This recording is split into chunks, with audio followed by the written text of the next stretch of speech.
Right, we come to the first statement from the Secretary of State for Defence, John Healey. With your permission, Mr. Speaker, I'd like to make a statement on Ukraine, and I apologise for the delay in getting you and the front bench a copy of my statement. The responsibility is entirely mine. Mr. Speaker, I've just returned from 3 days of intense defence diplomacy. First, at the NATO Defence Ministers meeting in Brussels, where we welcomed President Zelensky, and then at the G7 Defence Ministers in Naples, where we had important updates from the battlefield, agreed this is a critical point in the conflict, and stressed the need to step up and speed up support for Ukraine. The G7 joint declaration strongly condemned Putin's illegal invasion and reinforced our unwavering support for Ukraine. It also rightly stated Russia's aggression against Ukraine is posing a threat to international security, the purposes and principles of the United Nations, and the rules-based international order. This is what's at stake for us all. And if President Putin prevails in Ukraine, he will not stop at Ukraine. And if big nations redraw international boundaries by force, the sovereignty and security of all nations is undermined. That's why the UK support alongside allies is so important. Military, economic, industrial, diplomatic. But I can tell the House, Mr. Speaker, I've returned to the UK knowing that NATO is united for Ukraine, the G7 is united for Ukraine, just as the UK is united for Ukraine. And our job now is to turn these talks into action, which is exactly what we are doing as a government. So the Chancellor and I today are announcing that the UK will provide an additional £2.26 billion to Ukraine. Now this is new money which will be delivered under the Extraordinary Revenue Acceleration Loans to Ukraine scheme. That's part of the $50 billion loan package from G7 countries to support Ukraine's military, budget and reconstruction needs. Loans, Mr. Speaker, which will be repaid using the profits generated from immobilised Russian sovereign assets. Yeah. Profits on frozen Russian money supporting Ukraine's fight against Putin, turning the proceeds of Putin's corrupt regime against that regime and putting it in the hands of Ukrainians. Mr. Speaker, I want to be clear. Today's new money is additional to the £3 billion a year of military support this government has committed to Ukraine each year for as long as it takes. In addition to the £3.5 billion Defence Industrial Support Treaty, which I signed with Defence Minister Umerov in July, money that will be used by Ukraine to procure military equipment from British companies, boosting our British jobs and our British industry. And extra to the additional artillery, air defences, ammunition, missiles that we have announced and delivered in the first 4 months of this new government. Ukraine is a first-order priority for me as Defence Secretary. It's a first-order priority for this government. We will continue to step up support, we will continue to lead, and we'll continue to stand with Ukraine for as long as it takes. Yeah. Now, Mr. Speaker, today is now day 973 since Putin launched his full-scale illegal invasion of Ukraine. 973 days, during which Ukrainians have been fighting with great courage, civilians and military alike. And there have been important battlefield developments in recent weeks. When I last updated the House, Ukrainian forces were 1 month into their remarkable offensive in Kursk. 3 months on, they continue to hold Russian territory, and Ukraine's strategic surprise has put Putin under pressure, forcing the diversion of some Russian troops and equipment. And despite the increase in brutal Russian counterattacks and aerial bombardments, they've so far failed to dislodge that Ukrainian incursion. And it's not just in Kursk where Ukraine is fighting back. Ukrainian forces have launched long-range attacks into Russian territory on military targets which are directly supporting Putin's illegal invasion. In September, Ukraine used long-range drones to attack 4 ammunition storage facilities, strikes which successfully destroyed thousands of tons of ammunition. And both the defensive thrust into Kursk and the strategic defensive strikes into Russia have had an impact on the battlefield. Russia's advance towards Pokrovsk in the east, Putin's main line of effort, has been slowed. Russian losses continue to rise. Since the start of the conflict, Russia has likely suffered 675,000 casualties. And in September, the average casualty rate each day of Russians on the battlefield in Ukraine was 1,271, a record high, 2.5 times the rate of this time last year. And on equipment, Mr. Speaker, they've now lost 3,400 tanks, 8,500 armoured vehicles, and 26 vessels in the Black Sea Fleet have been destroyed or damaged. But despite this incredible Ukrainian resilience, they remain under great pressure from Russian forces across multiple fronts. And Russian troops continue to advance and continue to attack Ukrainian infrastructure, targeting the important port of Odessa and striking energy infrastructure. So as we head into winter, Mr. Speaker, Ukraine's energy generation capacity has been reduced by up to 2/3 of that of pre-war levels. Russian industry remains on a war footing. Russian artillery is outfiring Ukraine at least 3-1. And Russia is also recruiting this year an additional 400,000 troops. Defence will account for 32%, 1/3 of the total government budget in Russia next year. And Mr. Speaker, in a concerning new development, it is now highly likely that the transfer of hundreds of combat troops from North Korea to Russia has begun. North Korean soldiers supporting Russia's war of aggression on European soil. It is as shocking as it is desperate. North Korea already sends significant munitions and arms to Russia in direct violation of multiple UN resolutions. And this developing military cooperation between Russia and the DPRK has serious security implications for Europe and for the Indo-Pacific. It represents a wider growing alliance of aggression which NATO and the G7 nations must confront. Mr. Speaker, despite this dangerous development, Ukraine remains determined to fight on their front line in the east and in the territory in Kursk. President Zelensky will continue to seek support for his victory plan, and we want to see this plan succeed. We stand ready to work closely with the Ukrainians and with allies to help it succeed. And as we approach 1,000 days of this war, this conflict is now at a really critical moment. And that's why the UK continues to step up support for Ukraine.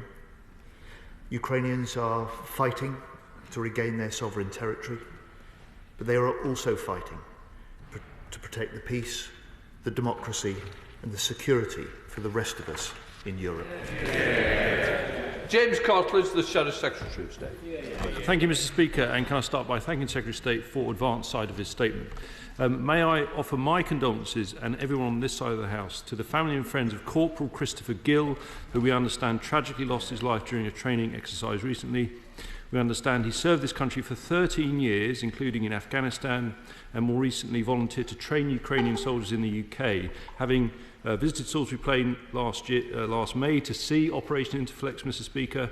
We should be grateful to all of our service personnel, including Corporal Gill, who've played such a huge role training the Ukrainian armed forces. So they continue to fight and defend their homeland, a fight that goes on and one to which we continue to offer all support to the government, including in standing by the government, people and armed forces of Ukraine. As such, we warmly welcome the G7 joint declaration and funding announcement, but particularly share the government's concerns in relation to North Korea. Mr. Speaker, I have lost count of the many times Vladimir Putin has accused us and our allies of so-called escalatory action in our support for Ukraine. But today, we are considering the very real threat of North Korean combat troops being sent to support Russia's illegal invasion. Let us be in no doubt. Any potential agreement between Putin and Kim Jong-un to have North Korean boots on the ground in Ukraine at all, let alone in the numbers that have been reported, would be a major escalatory ratchet by Putin himself. After all, as the Secretary of State confirmed, Russia has already procured munitions and ballistic missiles from North Korea. Not only was the transfer of those weapons in the first place completely unacceptable, but a blatant violation of UN sanctions that Russia itself voted for. Both the transfer of North Korean weapons and now the threat of combat troops belies weakness and desperation, as the Secretary of State said, not strength on Putin's part. And above all, it begs the question of what he is offering North Korea in return. But we should not be deterred and must respond. We took decisive countermeasures to help constrain the transfer of weapons between North Korea and Russia. The Conservative government imposed sanctions on the arms for oil trade between Russia and North Korea, including asset freezes, travel bans and transport sanctions, and the new government in turn must now respond to this latest threat of combat troops. Can I press the Minister to look at how the UK should respond in the round? Yes, we need to look at the diplomatic tools we can use to disrupt cooperation between North Korea and Russia. But we also need to urgently look again both at our military aid to Ukraine and the freedom we offer them in terms of using the munitions we supply, particularly long-range missiles, Mr. Speaker. As such, and given the continued need to keep providing further capability to Ukraine, we welcome yesterday's announcement that the UK will contribute £2.6 billion to the G7 Extraordinary Revenue Acceleration Loan Scheme. We were a vocal advocate for mobilising frozen Russian assets to support Ukraine and strongly welcome the additional funding. Can I ask him, when will the money be made available to Ukraine and over what term? The sooner these funds are mobilised, the better. So when exactly will Ukraine receive the funding? Finally, Mr. Speaker, we have spoken many times of the reality that we are not just facing Russian aggression, but a broader authoritarian axis that ultimately threatens the UK. We've seen this explicitly in terms of Iran and the Red Sea, and now we see it coming ever closer to home with the prospect of North Korean troops deploying in a European theatre of war.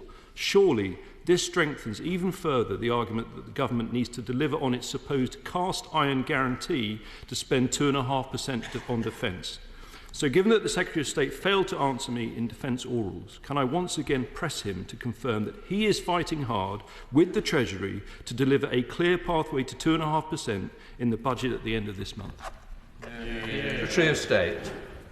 Mr. Speaker, I'm grateful for his comments about Corporal Gill, and I will pass those on to his widow and make sure his family is aware of that and the sentiments of the whole House. He's right about the enormous contribution that Corporal Gill made, including to the Interflex training programme, and that's a programme I was proud to be able to commit to extending throughout 2025. It's a programme that the Chancellor and I together visited on Sunday, where we met Colonel Boardman, the commander of Operation Interflex, and we met the officers and soldiers, Mr. Speaker, of the Three Scots, together with instructors from Kosovo, Australia and Sweden, illustrating the way that the UK is leading a multinational effort to support Ukrainian soldiers. Mr. Speaker, the Honourable Gentleman is right, and I suspect there is unanimity in this House of concern about the developments in Russia and the growing alliance with North Korea, united in its determination to take the action required to respond to that, and united in recognising that we must do so alongside NATO and other G7 allies. He asks me about the new funds, the loan funds available for Ukraine through the proceeds of the interest on frozen Russian assets. We expect those to be available and in the Ukraine hands from early in the new year, which will make the UK ahead of many other nations participating in this scheme in doing so. And finally, Mr. Speaker, on 2.5%, we remain totally committed to spending 2.5% on defence. We must do this to meet the threats this country faces. The Prime Minister confirmed that commitment to set out a clear path to 2.5% in our first week in government at the NATO summit in Washington. And I just say to him gently again, The last time this country spent 2.5% on defence was in 2010 with a Labour government, a level that has never been matched in any of the 14 Conservative years since. Chair of the Select Committee, Tanmanjeet Singh Dhesi. Thank you very much, Mr. Speaker. I welcome the announcement today of the UK's increased support for funding for Ukraine as part of the ERA loan scheme, and the Secretary of State spoke about what is at stake for us all, but can he speak more about what discussions he had with his counterparts at the NATO Defence Ministers meeting about the need for them to substantially increase their support, and further to our Prime Minister's recent meeting with the US President, what update is there on the usage of Storm Shadow missiles by Ukraine? Mr. Speaker, can I first welcome the new chair of the Select Committee, who I believe now has a committee to chair, and I look forward to an invitation, I hope, to give evidence and to discuss with them soon. Mr. Speaker, at the NATO Defence Ministers, there was unanimity amongst 32 nations that the important commitments that NATO nations made in Washington, particularly to the $40 billion of extra support for Ukraine, must be delivered. There was a recognition too that pledges made must be pledges delivered. And one of the striking concerns that the Ukrainians have is that a third of the equipment and support pledged has so far been delivered. So there was a determination to step up, not just what we can provide, but how quickly we can provide it, something that as a new government we did from day one. And Mr. Speaker, on Storm Shadow, only Putin benefits from a discussion about this. There is no single weapon that has turned the tide of any war, and whether it is artillery, ammunition, armoured vehicles or missiles, the UK provides support to Ukraine to pursue its UN right to defend its territory and its people. We come to Liberal Democrat spokesperson Helen Maguire. Thank you, Mr. Speaker, and I thank the Minister for advance sight of his statement. Liberal Democrats welcome the new measures announced today to use the profits of frozen assets for Ukraine. That $2 billion will be of immense value to our Ukrainian allies as they seek to repel Putin's illegal invasion. Not least following the alarming news that 1,500 North Korean troops are currently being trained in Russia to fight in Ukraine. But we must go further, faster. Russia must not and cannot succeed. There remains $22 billion of frozen assets locked up in our country. We urge the government, as we have done for years, to seize these assets and repurpose them for Ukraine right away. Will the Minister commit to doing so? Is he having conversations with our democratic partners to this effect? And with the US elections fast approaching, it's deeply worrying that our commitments to our Ukrainian allies is uncertain. A second Trump presidency could have a devastating effect on the security of Europe and of Ukraine. So we urge the government, seize these assets now so that we can support Ukraine come what may. We must lead with Europe on this. EU countries have between them close to $20 billion worth of frozen assets. Will the Minister consider convening an urgent summit with European counterparts to begin that process? And does he agree that if the US cannot, then Europe must? Minister. Thank you, Mr. Speaker. I would say to the honourable gentleman, lady, that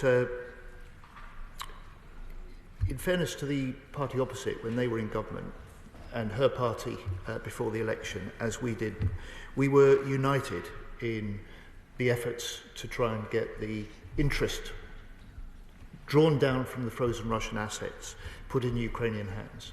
And the UK government, before the last election and since, has been leading this work. This is practical steps we can take now. Whatever the declaratory position she wants to adopt about seizing Russian assets, this is valuable additional funding that from the new year will be in the hands of the Ukrainian government to be able to spend, in the UK's case, on the military aid that they need. This is in addition to all the other increase that we've put in place since the election. And just say to her, I hope, despite her calls for going very much further, she'll recognise how significant this move is. She'll recognise that the UK is amongst the first of the nations to move on this, and that she will give this House the full support when we introduce the primary legislation that will seek the Parliamentary Spending Authority to provide this financial assistance in pursuant of a bilateral agreement that we'll strike with Ukraine over how to do it. Thank you. Lewell-Buck. Very much, Mr. Speaker. When this government said our support for Ukraine was absolute, we meant it. My right honourable friend referred to the recently signed Defence Export Treaty between the UK and Ukraine, which will support Ukraine's defence industrial base whilst helping to replenish our own stockpiles. As far as he is able, can he update the House on the treaty's progress? Seriously. Yeah, Mr. Speaker, I was proud to sign that treaty. It is a treaty that means the Ukraine can draw down the export credit cover. It can contract with UK companies. And it's a framework also, Mr. Speaker, like some of the other frameworks the UK has put in place that other nations and the companies of other nations can use in order to deal with the difficulties that many face in contracting with Ukraine. It will be used by the Ukrainians for the contracting and the procurement of munitions, for ammunition. It will allow us not just to step up the provision of military aid support to Ukraine, but the production of essential military aid to Ukraine as well. Francois. Thank you, Mr. Speaker. I welcome the statement, but the BBC are reporting that the money will be paid not in one go, but in tranches over time. We have the budget next week. Can the Secretary of State absolutely assure us that, as this is what accountants would call an exceptional item, this money will in no way be included in the overall defence budget next week and will in no way be attempted to bolster or bump that up, because there are rumours there will actually be cuts? Can you just give us that assurance this is a one-off and it will be treated completely differently in the Red Book? Secretary of State. Mr. Speaker, I can give the right honourable gentleman that assurance. This is a one-off. It is additional. It is separate. It will be accounted for and set out separately in the Treasury documentation.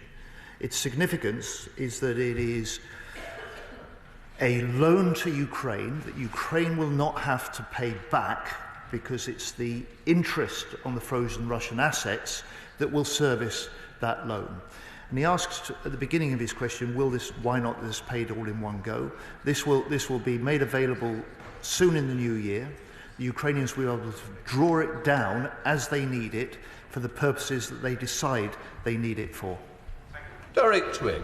Thank you, Mr. Speaker. Can I welcome my right honourable friend's comments that he says that in terms of North Korea and the growing alliance of aggression needs to be confronted, and I hope we have a strong response to that. But can I also welcome the 2.2 billion extra?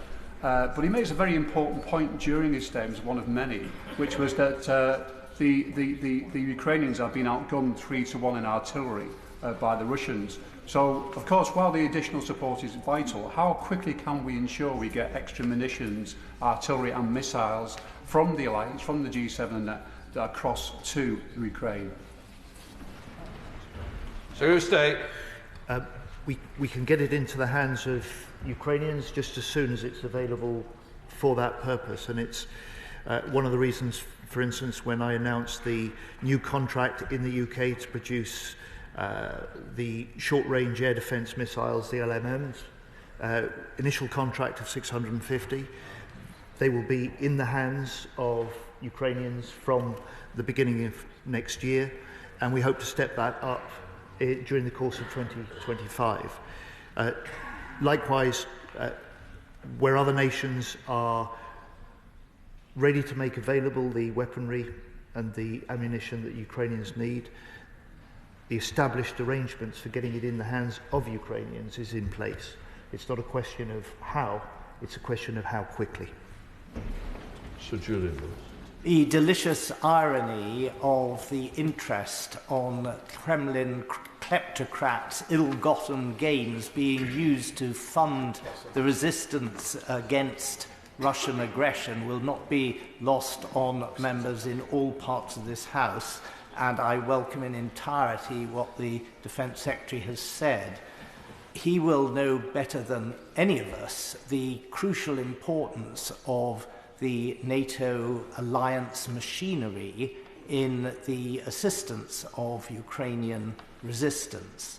And given that one recent ex-American president and one current French president have both made disobliging remarks about the NATO alliance in the fairly recent past, can he reassure us that at least in the case of President Macron, he is now fully on board the alliance and France's important contribution to it? Mr. Speaker, I can indeed. At no point during the 2 days of NATO defence ministers' talks was there any indication of the sort of views that he suggests may be held by some in America or previously might have been expressed by President Macron.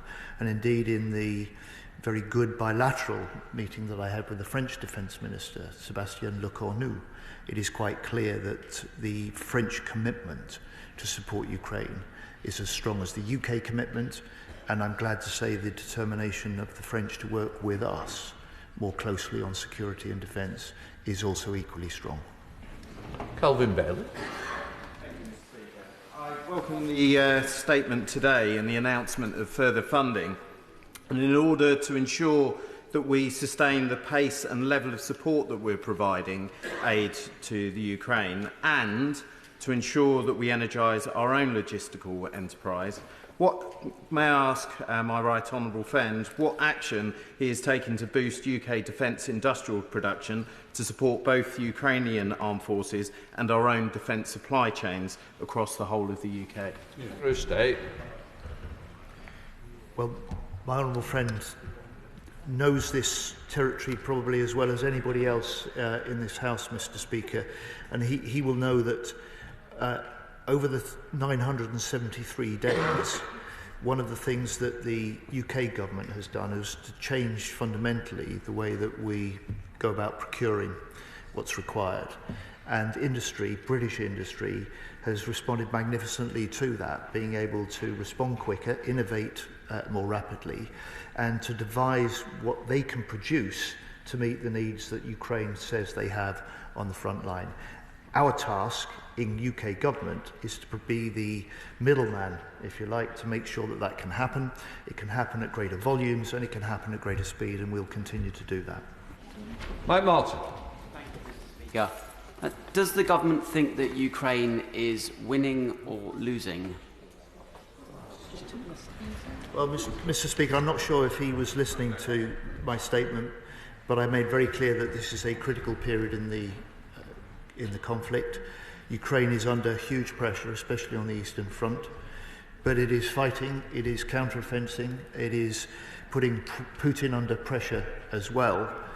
And the only conclusion that the 32 nations drew from the discussions in Brussels, the confirmation of the G7 nations in Naples, was that now is the moment where Ukraine's allies must step up the support that we can provide, put Ukraine in the strongest possible position to withstand the Russian onslaught, and to be able to put pressure also on Putin. Military, economic, diplomatic. Cartlidge. Thank you, Mr. Speaker. I welcome the statement today from the Secretary of State. It's really good news for Ukraine. Would he agree with me that Ukraine is the frontier of war with Kremlin, and international support is more critical than ever before, and we must be absolutely clear that the defence of the UK begins in Ukraine? Secretary of State. Thank you, Mr. Speaker. My honourable friend is right, and her very words were repeated by a number of defence ministers in Brussels. Defence of the UK starts in Ukraine. Defence of Europe starts in Ukraine. Ukraine is fighting for the same values, and Ukraine is also fighting for the rest of us in Europe. Sir Roger Gale. Mr. Speaker, in sharp contrast to the President's of the Secretary-General of the United Nations at Putin's summit in Russia, which sends out all the wrong signals. The Secretary of State's statement this morning is hugely welcome. Thank you. But in further to the question raised by the Chairman of the Select Committee, is it really not time that not only Storm Shadow, but that all the material being supplied to Ukraine by the Western Alliance should be used by Ukraine in the manner that they most see fit? Secretary of State. Mr. Speaker, as I said earlier, we provide Ukraine with the weaponry and the support to defend its country, to defend its freedom, to defend its people. And there is a consistency in that, and there is no bar in them striking Russian targets, military targets, as long as it's consistent with international humanitarian law and it's part of the defence, the proper defence of their country. And I spoke about the long-range drones and the successful attacks that they have been making. Defensive attacks, but nevertheless on military targets in Russia. It is for the Ukrainians to determine how best to defend their country, and we will support them in whatever ways that we can. Brad Thomas. Thank you, Mr. Speaker, and can I warmly welcome this £2.26 billion of aid announced today. It's a great news for those fighting for democracy in Europe and a day of low morale in the Kremlin. It's fantastic. Can I ask, and considering that what the Ukrainians might well use some of this money for is to continue innovating at pace, they're creating new technologies to fight against Putin every few weeks at the moment, they're cutting edge, they're adaptive. Can I ask the Secretary of State, are we going to learn from our friends in Ukraine and make sure that we as a country are investing in our own defence SMEs so that we can have the same output in the future? Thank you. Well, Mr. Speaker, while there's been no change in the basis on which we provide military aid to Ukraine, there is a change in the approach that we take, not just to providing aid, but to producing some of the military equipment and ammunition. And what our challenge now is to take the lessons of what we've demonstrated can be done to support Ukraine in order to be able to equip our own forces better to fight in the future. Dave Dougal.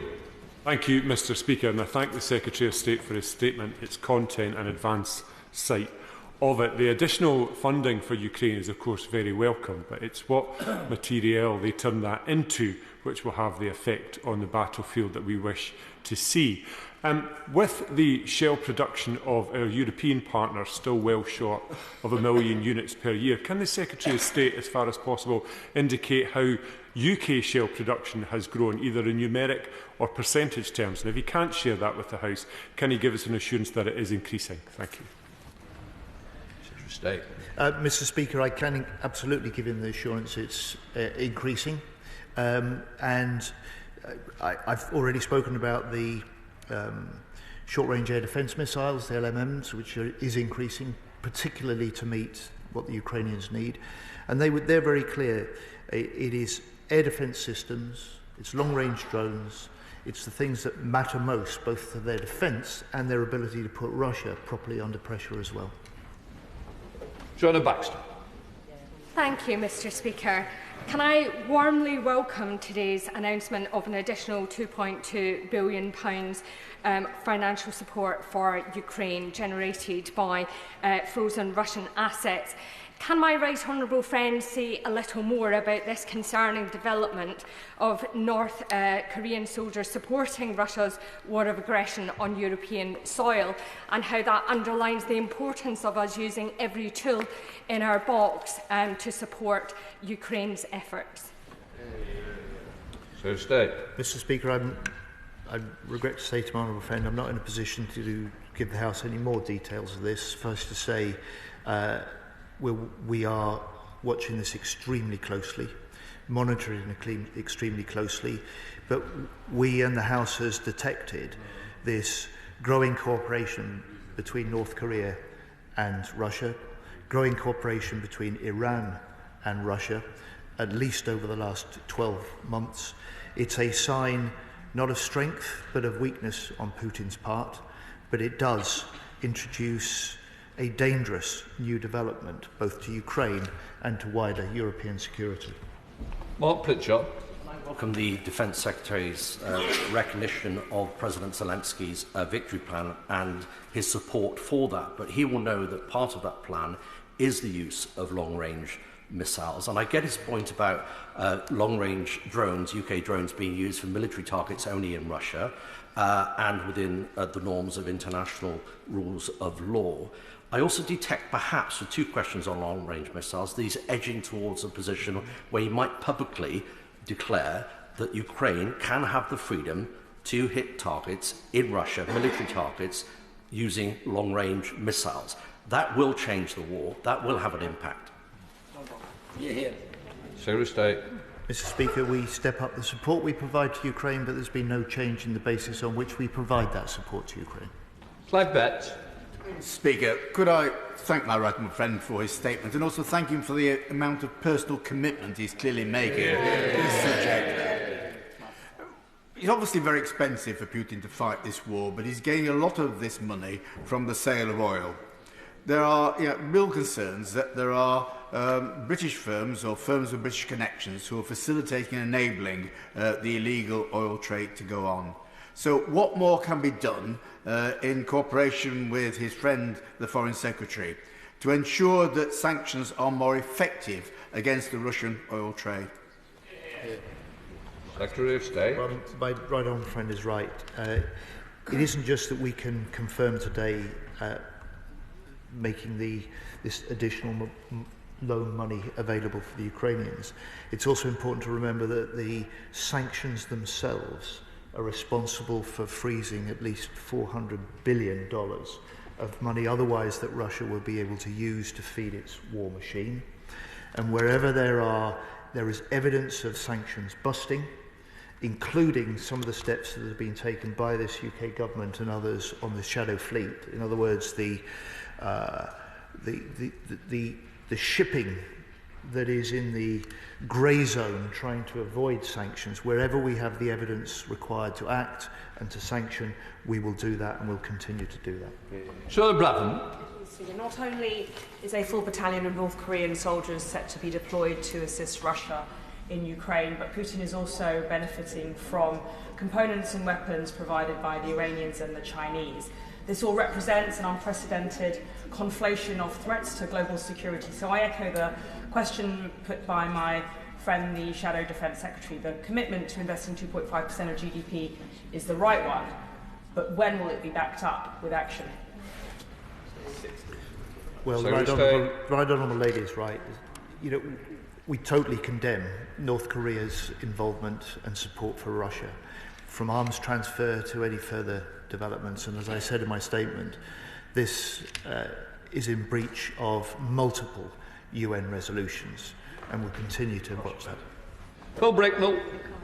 Mr. Speaker, will the Secretary of State join me in paying tribute to UK armed forces who are providing vital support to our Ukrainian allies, but also to the Ukrainian armed forces that are fighting valiantly against Putin's unlawful invasion of Ukraine?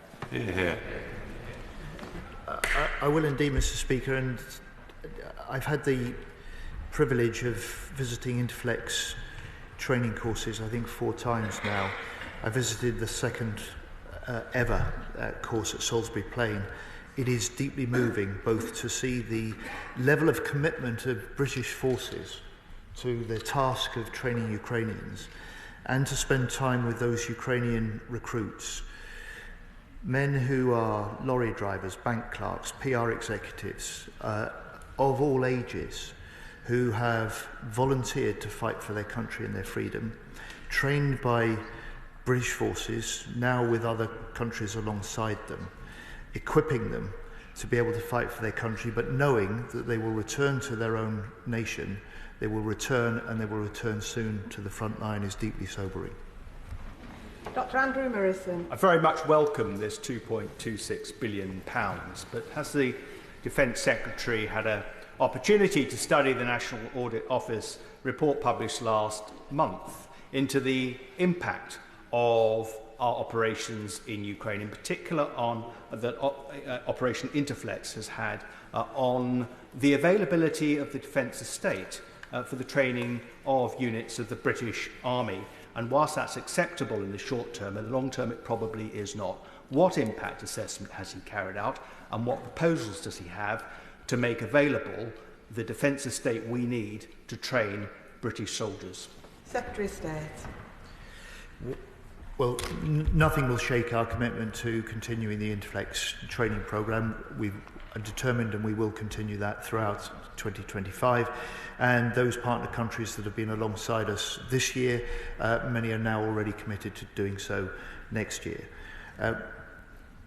Madam Deputy Speaker, on the forgive me, he asked me about Interflex, and he asked me about the defence estate, and he asked me about the training of Ukrainian soldiers. That will continue. And in terms of the National Audit Office report, which is where he started, I have indeed read that report. It is a welcome change from the normal run that we've been used to in recent years of National Audit Office reports into the Ministry of Defence. And it praises a good deal of what has been done by the Ministry of Defence in support of Ukraine, and it's very welcome. Graham Downey.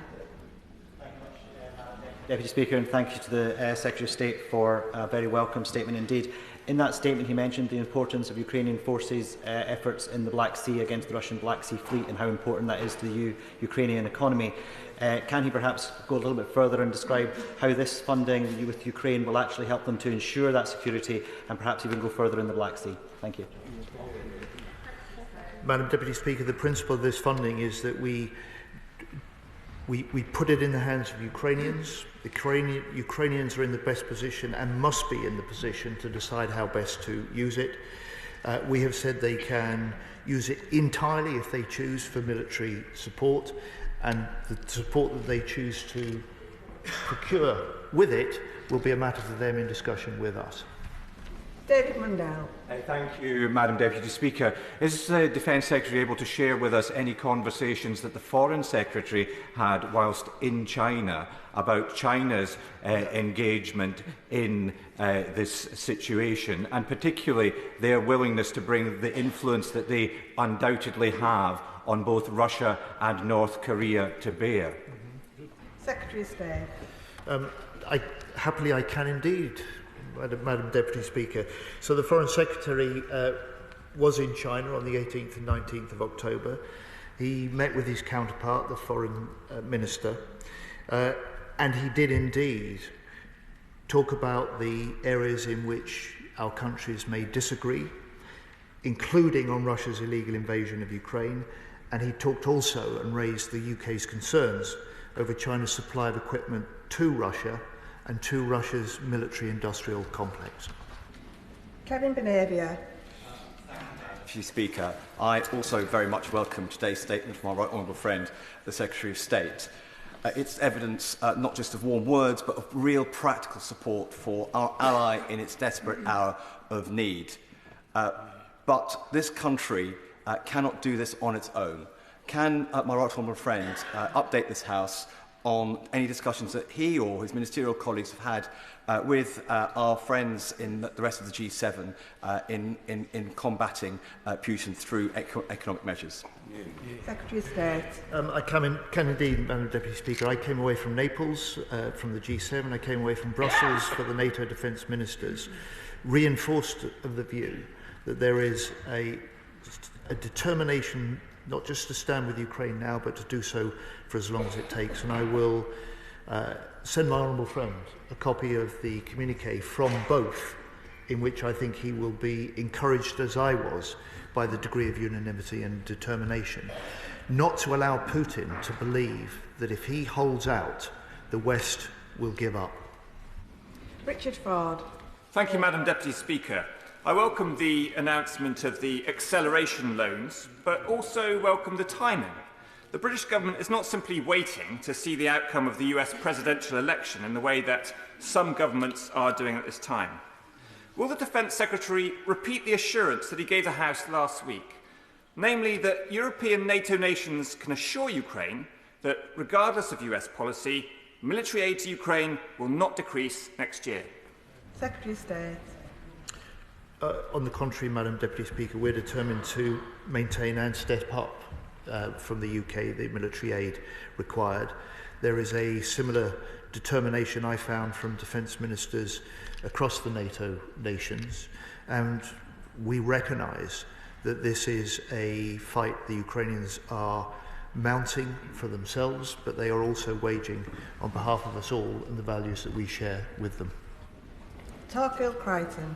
Thank you, Speaker, and I'd like to thank the Secretary of State for this additional £2.26 billion for Ukraine, which will find a strong echo amongst the hundreds and thousands of individuals across this country who've opened their doors to Ukrainian refugees, and the works of charities and organisations like Jeeps for Peace in Scotland, which sends direct aid by taking pickups across Europe to the front line. And doesn't this money and the individual support of Britain show that we will stand with Ukraine for as long as it takes? Secretary of State. Madam Deputy Speaker, I'm grateful for his thanks. Those thanks should really go to the Chancellor, because it's the Treasury that has led the way on ensuring that we can put in place this new system of loans and make this money additionally available to Ukraine. But he's completely right to say part of the strength of the support that we can offer as a country to Ukraine rests on the strength of the support of the British people, the warmth of which they've shown from the outset for Ukrainian refugees, and also the determination of many groups. He cites one that have been willing to collect and in some cases transport support for Ukraine and Ukrainians out to the country itself, and I pay tribute to their efforts. Ben Opsijekti. Thank you, Madam Deputy Speaker. It is concerning that we only received the briefest of updates in this House on the direct involvement of North Korean troops after a week of this being widely reported in the media. Last week, during defence questions, the Right Honourable Gentleman gave his full-throated support for Ukraine, but made no mention of the government's awareness of North Korean reinforcements potentially being deployed in up to brigade strength. So what is the government's current assessment of the scope of North Korean involvement, and how do overt North Korean boots on the ground in Ukraine necessitate a change in our posture? Madam Deputy Speaker, I've just given the House the assessment of the involvement and the extent at present of North Korean troops. Blair McDougall. The North Korean boots potentially joining on the ground, the Iranian drones in the air above Ukraine. It seems clear now that the calculus that Russia is operating to is very different from that of the Western alliance. And I wonder if the Secretary of State agrees with me that there's a risk that when the fear of escalation is one-sided, that itself becomes escalatory. And so while welcoming the additional support that's announced today, I wonder if you'll join me in saying it's time for other countries to follow the lead that the UK has shown today. Secretary of State. Well, Madam Deputy Speaker, wherever there is signs of breaching UN resolutions, of breaching sanctions and of dangerous escalation in support of Russia, we will act. We have acted before. And he is right to point to the growing alliance that we see between Russia and Iran and between Russia and North Korea. Jim Shannon.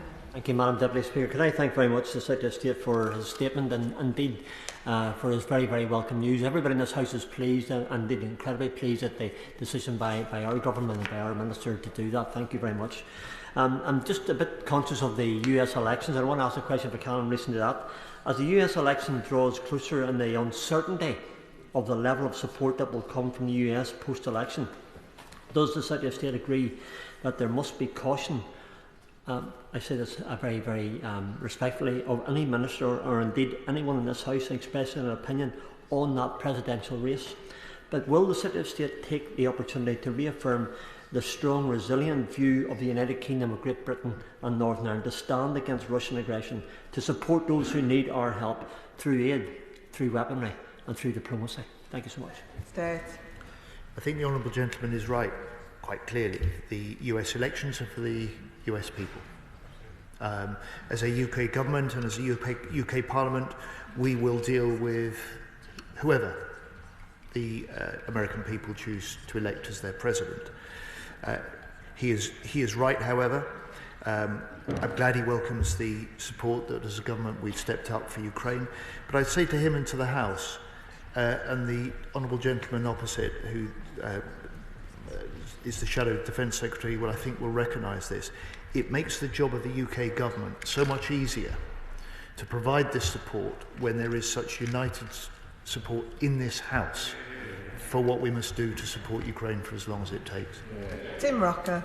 Thank you, Madam Deputy Speaker. I warmly welcome the statement today from my right honourable friend. I wouldn't expect him to comment, as he said before, on the US presidential election, but naturally there is a nervousness of policy of a future US government, which makes what European partners and allies do even more important. And there is a huge disparity between the aid being provided by different partners across Europe. Denmark has been phenomenal in providing 1.86% of GDP, or over €6 billion. Other countries, such as Spain, not so much. Can he assure us that there were robust discussions in private amongst his Defence Minister colleagues in Brussels? Secretary of State.